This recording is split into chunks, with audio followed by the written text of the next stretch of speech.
যেমন সবসময় রাতে আন্দোলন করতে 11টার পরে বা 12টার পরে আমরা আন্দোলনে নামতাম, কারণ কি 11টা-12টার পর ঢাকা শহর টোটালি ফাঁকা হয়ে যায়, যাতে আমরা জনদুর্ভোগ না হয়। এই জন্য হচ্ছে আমার দাবি দেওয়ার রাত 12টা-1টার পরে যাইতাম।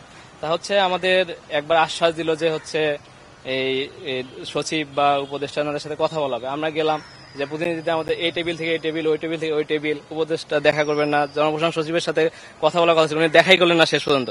যে আমাদের 11টার কথা বলে ঘুরাইতে এই টেবিল পরে বলে স্মারকলিপি দিয়ে চলে যাও, মানে শেষ পর্যন্ত দেখা করছে, কিন্তু অনেক হ্যাসেল দিয়েছে।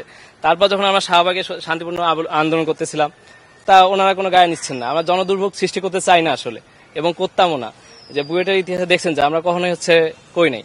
আর হচ্ছে তারপর যখন আমরা কালকে হচ্ছে আমরা দেখলেন যে আমরা যমুনা অভিমুখে গেলাম, শান্তিপূর্ণ আন্দোলন ছিল, আমরা গেলাম যে মিছিল শান্তিপূর্ণভাবে আগাচ্ছিল, হঠাৎ করে মানে চলন্ত মিছিল। যে পুলিশ কি করে নর্মালি আপনার যখন এই মব যায় তখন হচ্ছে তারা ব্যারিকেড দেয়, কোনো ব্যারিকেড ছিল না।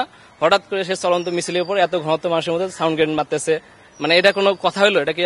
আর দেখেন ভাই, বুয়েটে সর্বপ্রথম এই হাসিনাকে তাড়াইছে কারা? বুয়েটের শিক্ষার্থীরা 2019 সালে কে তাড়াইছে? এই বুয়েটিয়ানরাই তাড়াইছে। এবং ছাত্রলীগকে ঢুকতে দেয় নাই। কে দেয় নাই? যে হাসিনা এত পাওয়ার ছিল, তাও কি সে এখানে ঢুকতে পারে না? কিন্তু ইন্টারিম কি করলো?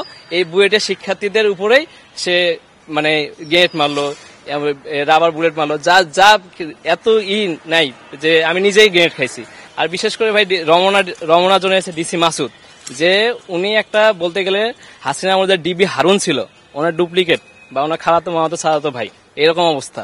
যে হচ্ছে সে কি করলো, যে আমরা আন্দোলন দুই পাশে ছিল, এক পাশ দিয়ে উনি গেট মারতেছে, আর একদিকে পোলাপানকে বলতেছে যে ভাই আপনারা বসেন, আপনাদের দাবি দেওয়া মানবো। মানে সে এক পাশ থেকে হাসিনা যেমন এই ক্যামেরার সামনে সে কান দিত, আর তলে তলে ছাত্রদের মাথায় মারো।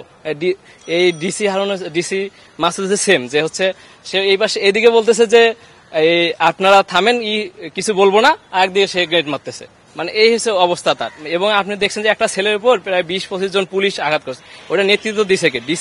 ডিসি মাসুদ, ওই নিজে যে আগে ধরছেন, এবং একটা ছবি দেখছেন যে মুখটা এইভাবে ধরছে।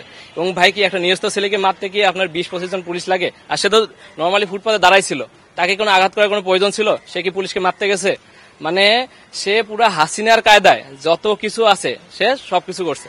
আর আমাদের এখন দাবি হচ্ছে যে 5 দফা আমরা দাবি দিয়েছিলাম। 2 নম্বর দাবি ছিল হচ্ছে ডিসি মাসুদের এই পদত্যাগ এবং বহিষ্কার এবং গ্রেপ্তার জানাচ্ছি। কারণ জুলাই আমরা এমনি করি নাই ভাই, রক্ত আমরা এমনি দেই নাই। এই পুলিশ কুলাঙ্গাররা হচ্ছে আমাদের বুয়েটের ছেলেদের রক্ত নিছে, মেধাবী শিক্ষার্থীদের রক্ত নিছে। এর বিচার করতেই হবে ইন্টারিমকে, না হলে আমরা রাস্তা থেকে নামবো না।